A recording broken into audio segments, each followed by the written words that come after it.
Hello students. Today we will discuss about the structure of blood vessels.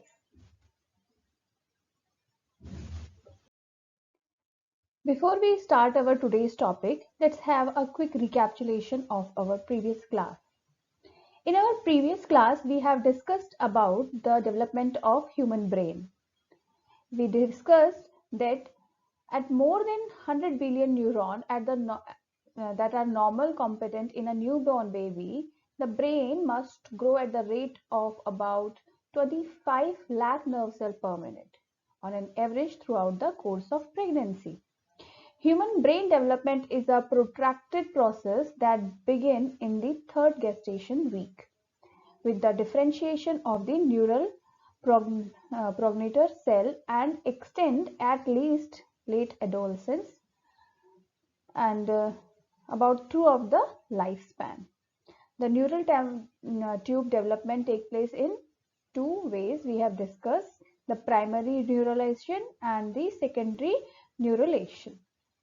We discuss about all the process of primary and secondary neuralization in detail in our previous lecture. Let's start with today's topic. The objective of today's lecture is to study and to learn about the structure of blood vessels. In blood vessels, we conclude the structure of arteries, the structure of veins, and the structure of capillaries. Blood vessels. Blood vessels are key component of systematic and pulmonary circulation system that distribute blood throughout the body. There are three major types of blood vessels. Arteries that carry blood away from the heart, branching into smaller arterioles throughout the body, and eventually forming the capillary network. The latter facilitates efficient chemical exchange between tissue and blood. Second is capillary, in turn merge into venules, then veins, responsible for returning of blood to the heart, and the junction between the vessels are called as the anastomos. So there are three types of blood vessels which is commonly known: arteries, capillaries, and veins. So we discussed that the structure of arteries. The arteries are the blood vessels that deliver oxygen-rich blood from the heart to the tissue of the body. The largest artery is aorta, the main high-pressure pipeline connected to the heart's left ventricle. The aorta branches into a network of small arteries that extend throughout the body. The arteries' smaller branches are called arterioles and capillaries.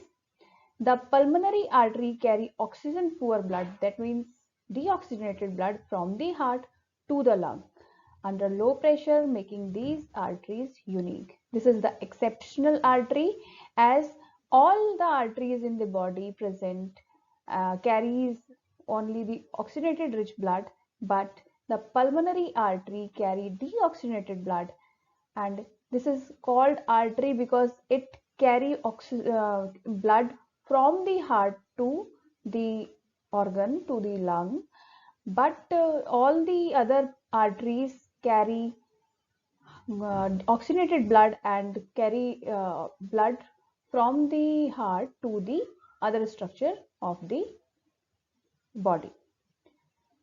So each artery is a muscular tube lined by smooth tissue and has three layers.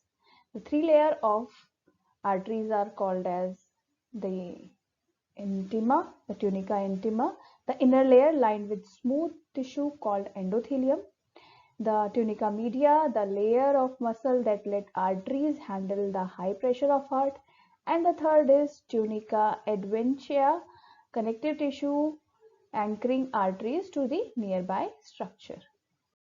Tunica intima. The inner layer, tunica intima, is the thinnest layer, formed from a single continuous layer of endothelial cell and supported by a subendothelial layer of connective tissue and the supportive cells.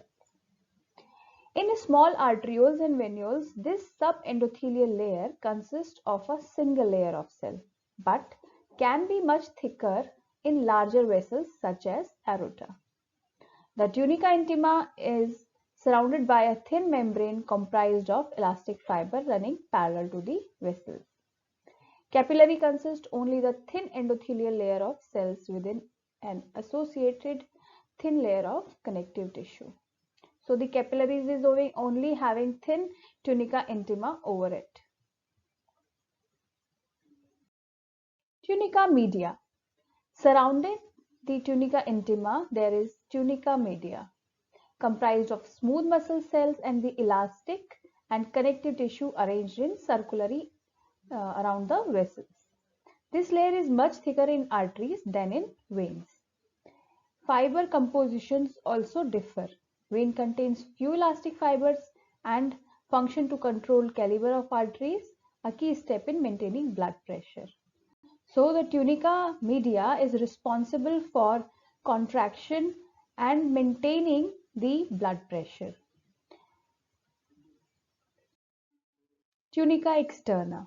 This is the outermost layer is the tunica externa or the tunica adventitia, composed entirely of connective fibers and surrounded by an external elastic lamella which function to anchor vessels with surrounding tissue. The tunica externa is often thicker in veins to prevent collapse of blood vessels and provide protection from damage since veins may be superficially located.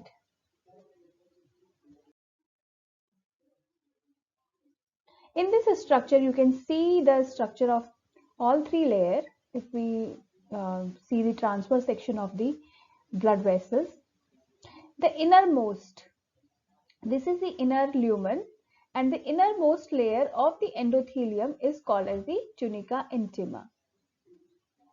The second layer, which is called as tunica media, is much thicker in arteries but thin in veins. This is made up of smooth muscles and responsible for the contraction and vasodilation of the vein and arteries. The tunica externa, which is thicker in veins and thinner in arteries, is the outermost layer present. The tunica externa is responsible for taking protection for any injury as the veins are superficially located while the arteries is deep in the body. So this is all the layers of the blood vessel. So the summary of this lecture is, we discussed that blood vessels are key component of a systemic and pulmonary circulatory system that distribute blood throughout the body. We discussed that there are three types of blood vessels, majorly arteries, vein, and the capillaries. We discussed that each artery is a muscular tube lined by smooth tissue and has three layers. The three layers are the tunica intima, tunica media, and tunica adventitia or the tunica externa. The tunica intima is the innermost layer. It is lined by a smooth muscle called the endothelium. The tunica media is the second layer or the intermediate layer that lets the arteries handle the high pressure of the heart.